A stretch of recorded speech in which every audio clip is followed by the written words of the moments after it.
여러분 안녕하세요. 공인중개사 이승주TV의 사당동 공인중개사 이승주입니다. 요즘에 깡통전세, 대량으로 빌라나 주택들을 매수를 해서 대량의 보증금을 높은 전세가율로 받아서 먹튀를 하는, 소위 명의를 이전시키거나 잠수를 타버리고 경매에 그냥 넘기도록 집을 넘겨버리고, 이런 식으로 깡통전세에 대한 위험성이 대두되면서 다뤄보려고 하는 국토부에서 발표한 안심전세사기 예방법에 대해서 나온 매뉴얼이 있더라고요. 그것도 설명을 한번 드려보려고 준비를 하고 있는데요.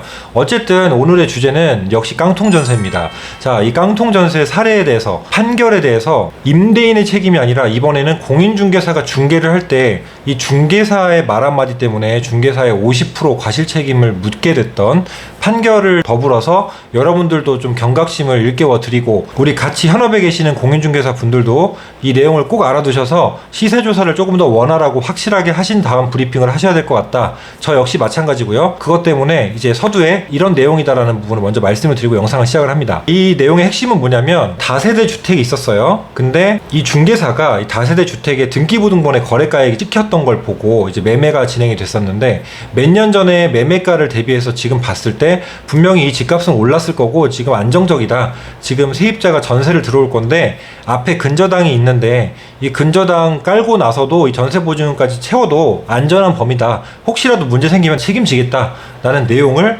계약서에까지 써버리고 실제로 문제가 생겼고 임차인이 보증금을 못 받았어요. 거의 못 받은 사례입니다. 그래서 판결이 나왔고 이 판결문까지 같이 읽어드리는 오늘 그런 프로세스로 이번 영상을 진행하려고 하는 거고요. 부동산 중개사고 예방 가이드라는 책을 통해서 제가 이제 한 번씩 이 책도 틈틈이 보거든요. 여기에서 있었던, 제가 예전에 준비해놨던 스크립트가 있어가지고 이 내용을 알려드렸으면 좋겠다. 왜 이걸 여태 말씀을 안 드렸지? 근데 마침 타이밍도 지금 깡통전세에 대해서 되게 우려가 많은 부분들이 많고, 실제로 제 상담 고객님들 그리고 네이버 익스퍼트로 상담하시는 분들도 이런 내용들이 굉장히 줄을 이룹니다. 그래서 같이 유튜브 영상에 좀 담겨서 많은 분들과 공유하고자 합니다. 자, 읽어드릴게요. 이제 사연부터 제가 오늘은 직접 제가 겪은 사례가 아니기 때문에 판결과 이런 내용의 서사를 좀 읽어드리도록 할게요. 오늘은 좀 읽는 게 많으니까 좀 양해를 부탁드리도록 하겠습니다. 다가구 주택은 건물 가격을 기준으로 하고, 또 다세대 주택, 빌라 이렇게 중개할 때는 매매 시세나 거래 가격 이런 사례들을 잘 보고, 보통 중개를 해야 되지만 사례나 시세가 별로 없어서 대략적인 가격을 부동산에서도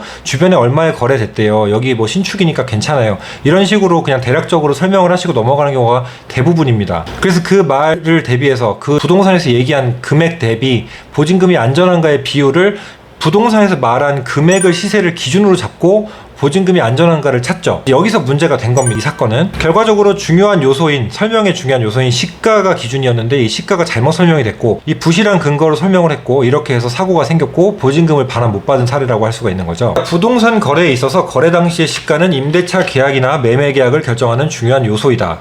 따라서 적절한 방법으로 시가를 제시해야만 한다. 자, 맞죠? 보통 공시가격 알림이나 실거래 신고를 저는 비교 검토를 합니다. 그리고 이제 밸류맵이라는 어플, 제가 옛날에 부동산 어플 추천할 때 말씀드렸던 건데요.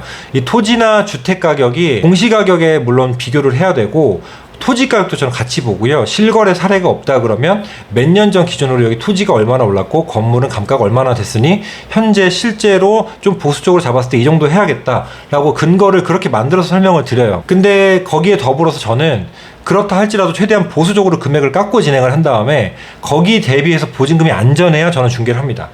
너무 위험하다, 보증금이 많이 껴있다, 다가구 주택의 경우 중개를 이제 안 하고 다른 집을 하시라고 권장을 드리거든요.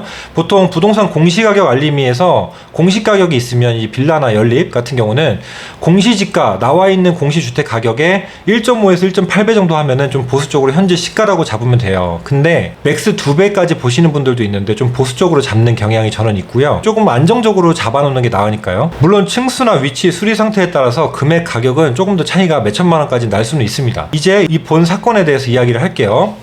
서울 용산구 소재 이 사건의 다세대 주택 202호에 관해 2009년 7월 28일경 매매를 원인으로 한 소유권 이전 등기가 매수인 명의로 격려되면서 2009년 6월 26일 매매 거래가액 3억 1천만 원으로 등기부에 기재됐대요. 그러니까 2009년 6월 26일 날에 이제 계약서를 쓴 거겠죠. 매매라는 원인으로 7월 28일 날 소유권 이전 등기를 했다 그러니까 이날 잔금을 하고 명의가 이전된 거예요. 한 달 정도 사이로. 2009년이라는 걸 이제 알아두세요. 2009년에 3억 1천만 원의 이 용산의 다세대 주택이 이제 매매가 된 거예요. 근데 5년이 경과했대요. 2014년 1월 17일입니다. 이제 2014년 초로 왔어요. 이제 원고가 이제 이 사건에 보증금을 뜯긴 피해를 보신 소를 제기하신 원고입니다. 알아두시고요. 원고는 개업공인중개사인 피고, 고소를 당한 피고죠. 개업공인중개사가 피고가 됐어요. 피고를 통해서 이 사건 주택에 관해서 임대차 보증금 9천만 원으로 한 임대차 계약을 체결했다고 합니다. 자, 9천만 원이 보증금이었대요. 임대차 계약 9천만 원. 임대차 계약 체결 당시에 채권 최고액 1억 7천만 원의 근저당이 있어서 원고는 자신의 보증금 9천만 원을 돌려받지 못할까 우려해서 피고에게 주택의 시가에 대해 문의했대요. 당연히 우려를 하죠. 그리고 이런 빌라 같은 경우는 매매가를 3억 1천에 4년 전, 5년 전에 거래했다고 하더라도 이 중개사님의 문제가 뭐냐면 시간이 지나면 무조건 부동산 가격은 오를 테니 지금 더 비쌀 거다라고 판단했던 것 같아요. 제가 볼 때는. 그리고 일단은 이 빌라 같은 경우는 근저당을 잡아져 있는 거는 전세금으로 근저당을 일부라도, 이렇게 보증금이 적더라도 일부라도 상환하고 들어가는 조건으로 계약을 해줘야 됩니다. 전세 보증금이 크면 클수록 말소하는 조건을 해주고 들어가야 돼요. 기본입니다, 사실은. 자, 아무튼 문의를 했대요. 근데 피고는, 그러니까 공인중개사는 등기부등본상 2009년에 이제 거래가액이 3억 1천만 원으로 등기가 돼 있으니까 주택의 시세는 3억 1천만 원이라고 이제 얘기를 했대요. 자, 이제 불안불안한 시작이 시작됐어요. 1억 7천만 원의 근저당이 있어도 이 3억 1천만 원이니까 1억 7천 근저당 잡았어도 한 1억 3천만 원가량은 차익이 있지 않냐. 본인이 9천만 원 보증금으로 들어갔어도 4천의 여유가 있다. 안전한 집이다. 라고 중개를 했대요.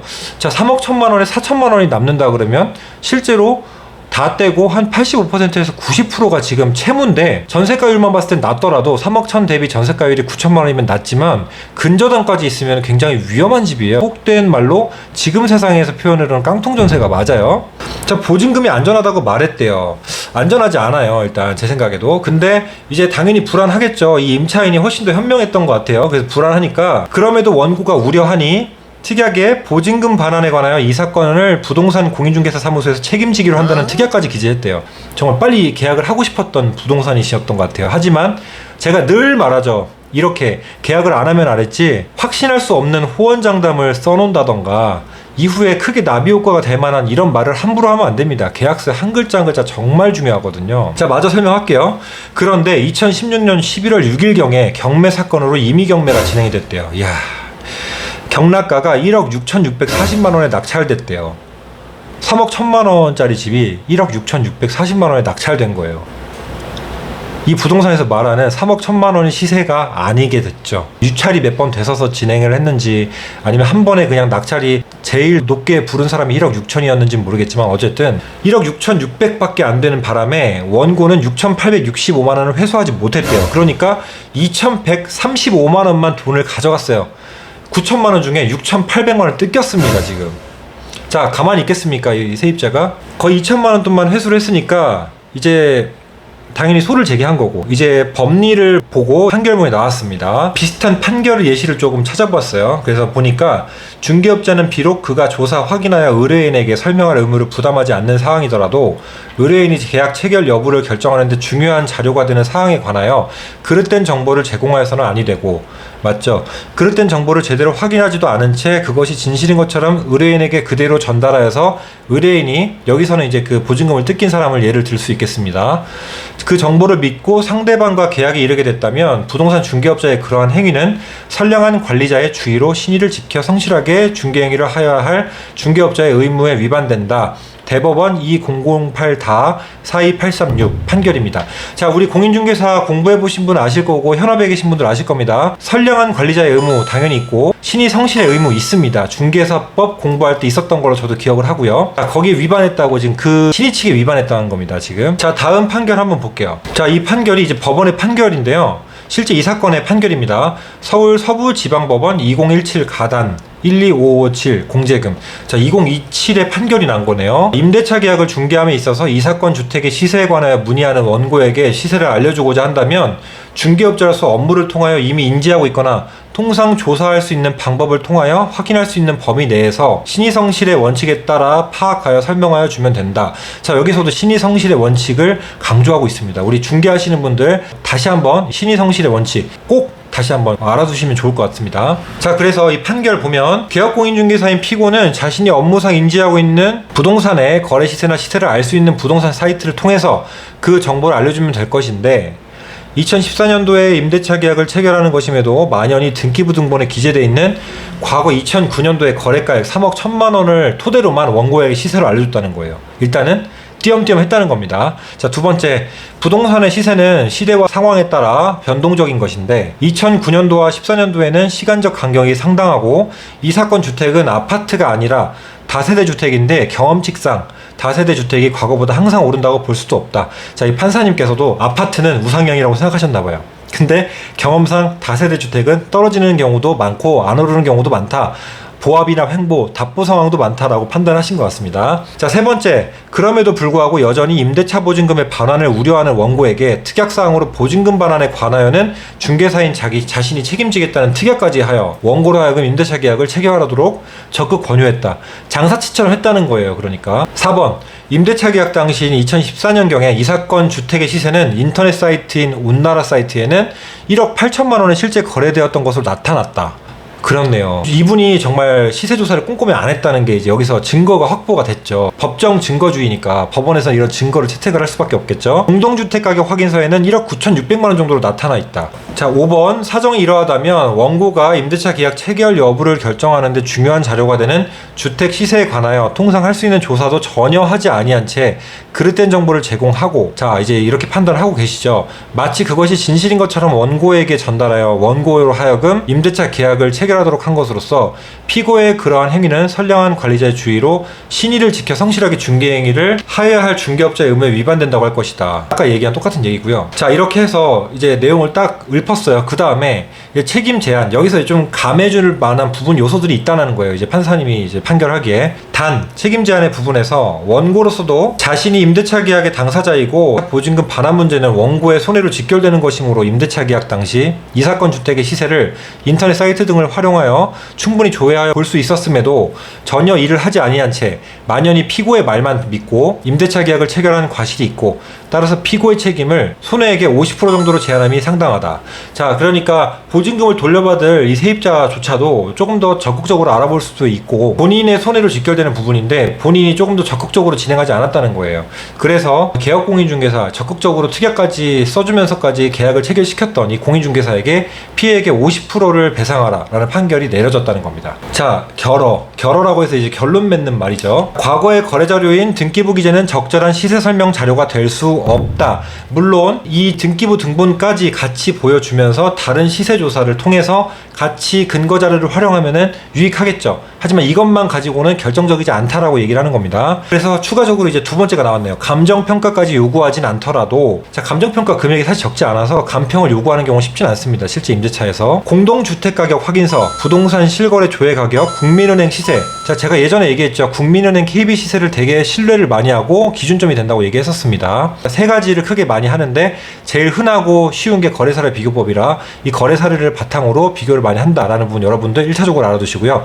마저 설명드리면 온나라 사이트 시세 등 법원이 이등 판단 자료로 삼고 있는 시세 자료를 제시하여 설명할 필요가 있다. 자, 라고 해서 중개하는 우리도 시세에 대해서 조금 더 다양한 온나라 사이트 시세, KB 시세, 그리고 공시가격, 부동산 실거래 알림이 뭐 이런 것들 통해서, 그리고 아까 제가 말씀드린 밸류맵, 그리고 등기부에 기재됐다면 이것까지 다양한 근거자를 통해서 최대한 중간치의 보수적인 금액으로 내서 이분이 위험에 빠뜨리지 않게, 지금 3억 1천짜리가 1억 6천에 낙찰되는 거 보셨잖아요. 물론 이거는 제가 볼 때는 몇 번 유찰이 됐거나 뭐 다른 경우의 수가 있었다고 생각해요. 뭐 다른 경매를 하시는 분들 이게 먹을 게 없어서 별로 먹을 게 없다 판단했는지, 아니면 상품의 가치가, 재화의 가치가 별로 없다, 투자 가치가 없다라고 생각했는지는 모르겠습니다. 다양한 사이트란 종합적으로 우리가 판단을 해줘야 돼서 섣불리 이런 장담하는 단어를 말하거나 시세를 보수적으로 잡지 않고, 지금 시세가 매번 오르는 것도 아니고 매번 이 금액에 등기부에 찍힐 수 있는 보장이 없잖아요. 안전한 범위가 아니라면은 이런 식의 어조나 이런 식의 섣부른 약속 하지 않으시는 게 우리 중개하시는 분들도 훨씬 필요한 요소다라고 생각이 들고, 결론적으로 정확하고 확실한 근거를 가지고 우리가 설명을 드리면